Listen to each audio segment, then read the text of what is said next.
superchargers going on this, and full aftermarket bag system is going on this. What is going on, guys? Welcome back to the channel. Now, I've had a few people ask me, what's the go with the Crown? What's happening with the E46? Are you doing anything on the Supra? Blah, blah, blah, blah, blah. So I thought it'd be a good time to give you guys a garage update. An update on all the cars, all the builds, where we're at, what we got going on, what's happening, what's the holdups, all that kind of stuff. So let's jump into the video and start explaining some of these builds.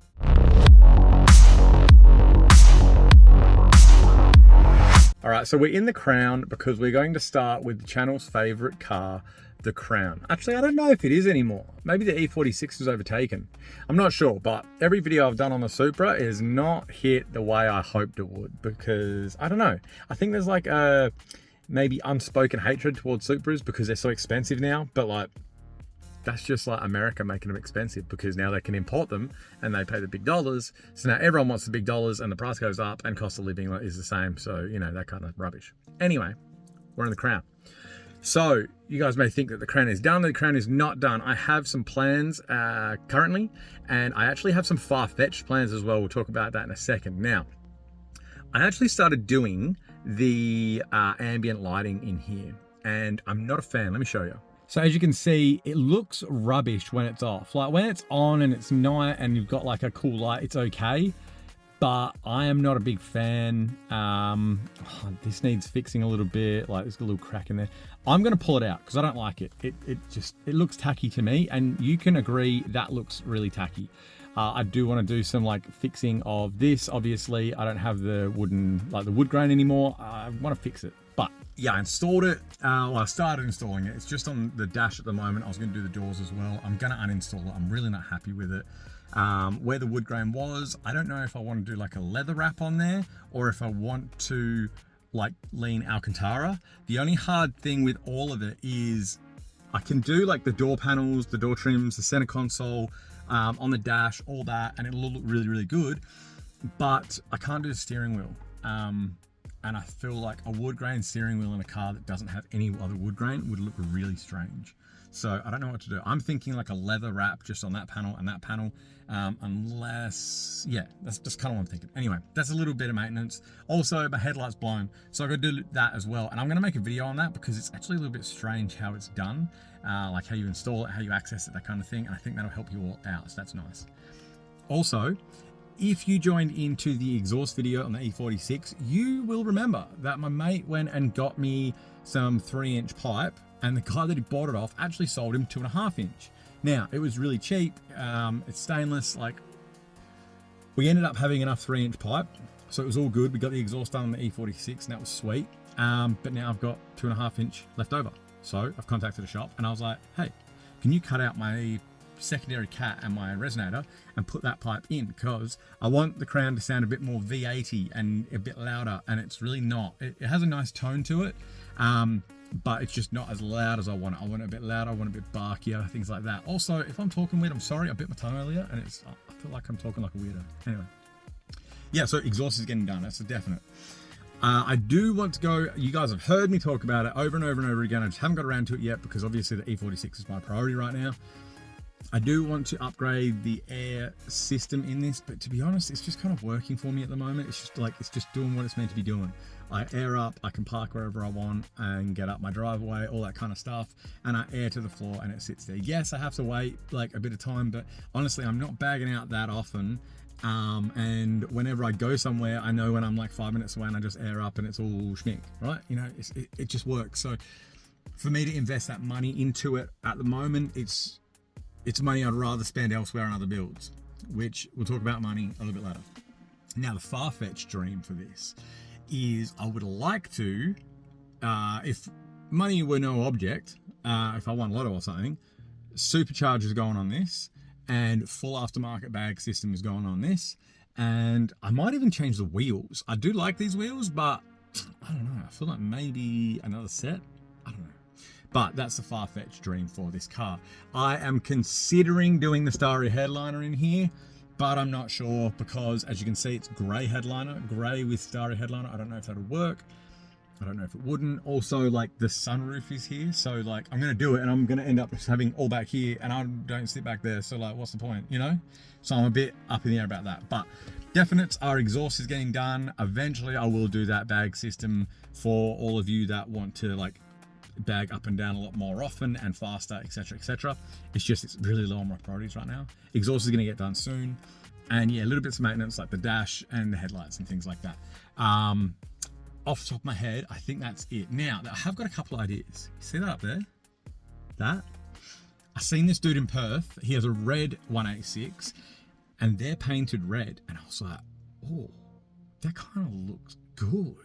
I'm thinking, because as you guys probably know, I have water staining on all of that. I can sand it back and polish it, blah, blah, blah. But I was like, what if I just pearl white that? I think that would look really good. I don't know. Let me know in the comments. Do you think that would look really good or do you think that would look really trash? I think it would look great. I'll try and find a picture of his car and chuck it in here so you can see what I mean. He started following me the other day on Instagram and I looked at his car and I was like, damn, that looks sick. So yeah, I might steal your idea, bro. It looks really good. I might even just like try and find a wrap that's really close to it and wrap them, because then I can peel it off if I hate it. Maybe that's a good idea. I think that's probably a good idea, just to start with, maybe. Okay. Now, let's talk about the Supra, because we're in here and this is a really short part of it. All right, Supra, as you guys know, we had power steering leak and things like that. The diff hadn't had the oil changed in ages. That's all done. Power steering is working. It's bled. It's all sweet. The diff oil is all changed. I still haven't driven the car since that video, but everything is good at the moment. I just can't find the time to drive it, and I'll be honest with you, it's because it's so loud. Because I can't drive it to work in the morning because my son's asleep and I'll wake him up and my wife will want to murder me. On the weekends, maybe I like take it to the gym, but I don't go to the gym on the weekends. So like, I'm just trying to figure out when I'm actually going to drive it and I need to start driving it. So yeah, it's kind of just because it's so loud. Like the Crown could be louder and still just like be like a little grumble and a hum kind of thing when I start the car and go to work. But that is like, you start it and the whole neighborhood knows I've started it, because obviously cold start as well, it's loud. So yeah, it's just finding the time to be able to drive it. But essentially that is done, as you guys have heard in other videos, apart from the power upgrade. So we're going injectors, fuel rail, fuel pressure reg, and a new tune. And we are aiming for 536 rear wheel horsepower, which is 400 rear wheel kilowatt. And then the car is complete, done. Not changing anything ever again. It's just maintain the car and drive it and enjoy it, right? The E46. Now, I'm not going to go out the back because my son's asleep right now and I don't want to wake him up. But where is it at? Why is it taking so long? What's happening? Let's talk about the projects I may be able to do on it, the things I may be able to do on it before the holdups. Now, this here, these fog light covers, I have found the cheapest carbon fiber fog light covers for an E46 BMW on the internet. They're like 130 bucks shipped. Same as the rear diffuser. I am going to buy them and I'm going to do a video so you guys can be like, oh, are they the cheapest ones? Is it like actually worth buying, or are they trash? Are they rubbish? Whatever. So obviously they are fiberglass ones with a carbon fiber overlay, which is a lot of carbon fiber stuff nowadays, unless it's like true motorsport. It's generally just fiberglass with a carbon fiber like top layer, right? That's the same as my rear diffuser, my front lip on that, and they will be the same, okay? So that is something that we're going to be doing soon. I'm also going to be doing, if you guys remember, you're probably not gonna be able to see it, but I'll try. Nah, there's no way you're seeing that. Okay, so on the Supra interior, there is a carbon fiber overlay. It's essentially a dash kit, but it's actual carbon fiber in resin cut to the shape of the dash. Really nice part, and they do it for the E46 as well, so I'm probably going to get that for the E46. And what's annoying is I'm mainly getting it for the shifter surround because I need the automatic shifter surround correct. There's so many on eBay, AliExpress, all the places that you want to go and get them. They do left-hand drive, which is all well and good, but the right-hand drives, they did it wrong, right? So go and have a look, go and have a Google. the indicator for park reverse neutral drive, it's the wrong shape. So it doesn't work. I bought one for it's like 25 bucks. And it was just wrong. And they're all wrong for right-hand drive. I can't find one that's correct. The only place that does a correct one is this Dash Kit company, but you have to buy the entire kit and it's like a $200 kit. So that is also something I'm probably gonna do. Now, come with me. In this beautiful little box down here are my hubs, my wheel hubs. I finally got them back. So it's really good news because they're like 700 bucks. So it's all new hubs and bearings. I'm going to go to Tin God and get them drilled to the 5x114.3 so that we can fit the new wheels. Now, I've told you guys in the past, to fit the new brakes, we need to fit the new, to fit the new brakes, we have to have the new wheels. To fit the new wheels, we have to replace the hubs. So I was waiting for the hubs to be able to do the brakes, to be able to put the wheels on, right? Yes, I can do the hubs, put the old brakes on and put the new wheels on, but that kind of defeats the purpose. Now, I don't really want to put the new wheels on the VSKFs until the car is running, tuned, everything. It's not going on and off of trailers because like they're black, right? They're powder coated, they're painted, all that kind of stuff. The last thing I want to do is put them on a trailer, damage them, and then have to go and redo them all again. And it would just be such a headache. So that means that the new brakes can't go on. But I did think, like the old wheels may just fit with the brakes, but it's like touch and go, couple of mil clearance. With the new, like with the VSKFs, there's heaps of clearance, right? So what I'm thinking of doing, we'll take the hubs to Tin God, get them all done. They've re-drilled, so the 5x120 threads are still there. So I could put all the new hubs on, just slide the old brakes back on, and put the old wheels on. And then when the car's running and tuned and all that, bring it home, just do a brake swap and put the new wheels on, you know, kind of works. I can actually do the rears, definitely. And I'm like, what I will do as a tester is I will slide on the new disc, slide on and bolt on the new hub without like putting the brake lines on and bleeding them and all that, and then just test fit the old wheel and see if it fits. And if it fits, all right, we'll just do the whole brake upgrade, put the old wheels on, and then when it comes home after wiring and tuning and all that, slap the new wheels on, right? Now, the hold up to the whole project right now is money. I'm gonna be straight with you. I know this is like YouTube and it's online, but you guys are joining this channel from the ground. Like we're not even at 4,000 subscribers yet. So we're real ground up. I'm sorry, but we're no TJ Hunt, we're no Adam LZ. I'm not Matt Armstrong. I can't be out here building cars like in a week. I want to get the channel to that point because I personally really enjoy seeing a YouTuber get a car and it's like a 4-part series and the car's done and it's like, hell yeah, first part engine, second part interior, third part paint, fourth part wheels and suspension. See you later.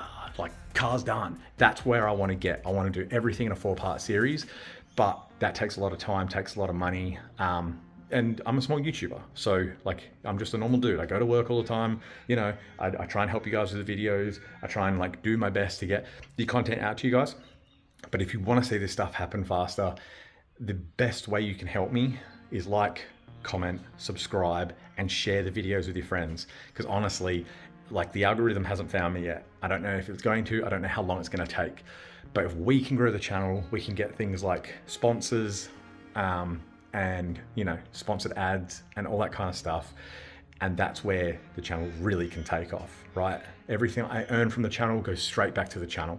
I'm about to start a online store for merch, so you guys can buy merch and support the channel that way. But just honest, like just being blatantly honest with you guys, it is purely money because I have life responsibilities.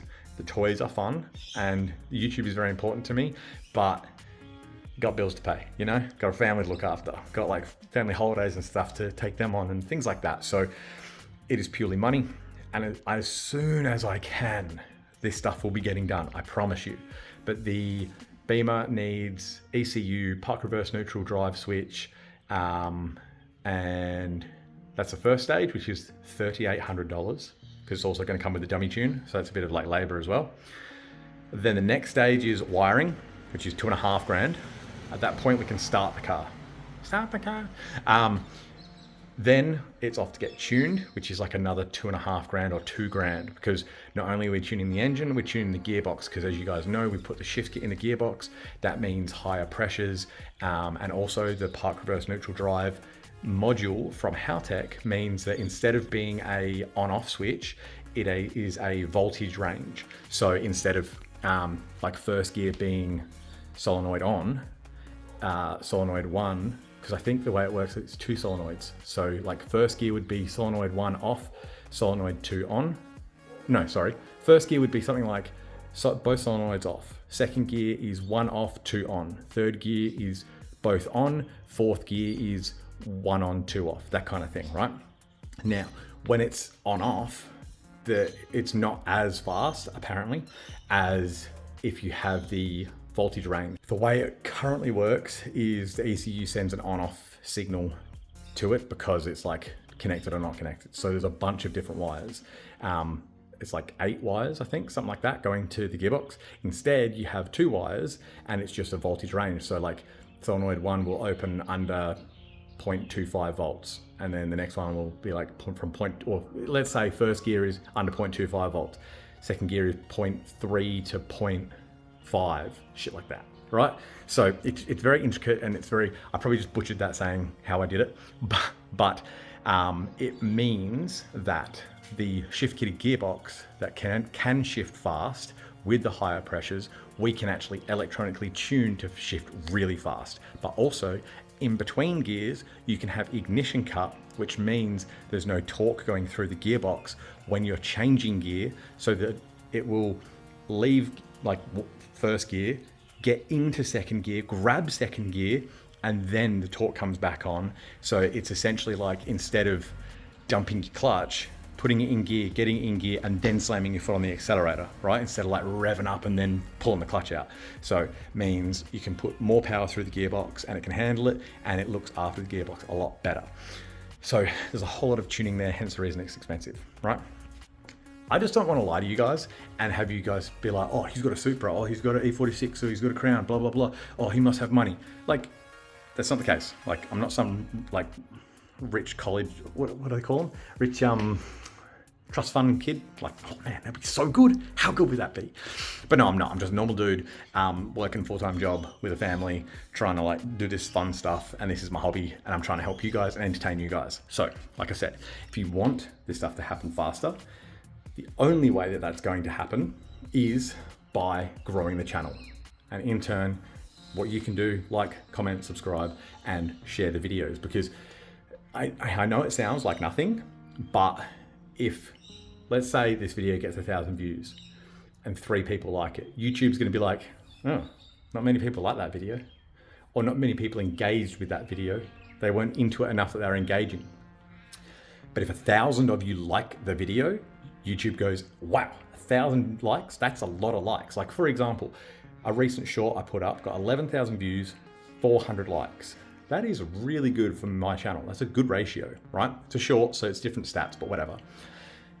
If I get 100% of viewers liking it, the algorithm goes, we need to test this. We need to see how many more people like it. They push it out to more people, they like it. They push it out to more people, they like it. All of a sudden, everyone starts seeing the channel, everyone starts seeing the videos, and they go, ooh. And some people might like the videos, and they go, I'm gonna watch that, oh, I'm gonna subscribe to that. Channel starts growing. And then obviously people like Penrite, people like Haltech, they go, oh, there's some value in bringing him on board as a sponsored influencer. I hate that term, but whatever. You know, let's get him on the books, or let's get him to do an ad, or whatever, right? That's how it grows. So as much as clicking the like button or throwing a comment down below may seem like nothing, oh, it's just one comment, oh, it's just one like. Every single view, like, comment, sub, they all mean something. And apart from anything, they mean something to me, and I really appreciate it. So if you do like my videos enough to subscribe and come back and watch more, please subscribe. And if you do want to help out, please like and comment. And if you think that your friends might find some entertainment out of these videos, share it with them, and it would be great. But for today, that is the Crown updated, the Supra updated, and the 1JZ powered E46 updated. I cannot wait to get that on the road. We will be doing some more builds. I'm up in the air of, do we get that done the quickest, Or do we get something else that I might fix up and maybe flip and then get that done? I don't know. Let me know in the comments. What do you think? I am leaning on the let's get that done and we're all happy. And then we can move on to the next build. I do want to start drifting. I want to get a drift build, probably like a 350Z. Again, money. But we will get there. I really want to take you guys on that journey so you can see from me having no idea what I'm doing to maybe getting good. Like maybe, or I crash my car, like whatever. Should be entertaining either way. But thank you for coming along. Please like, comment, subscribe, share the video, and I'll see you all in the next one. See you guys.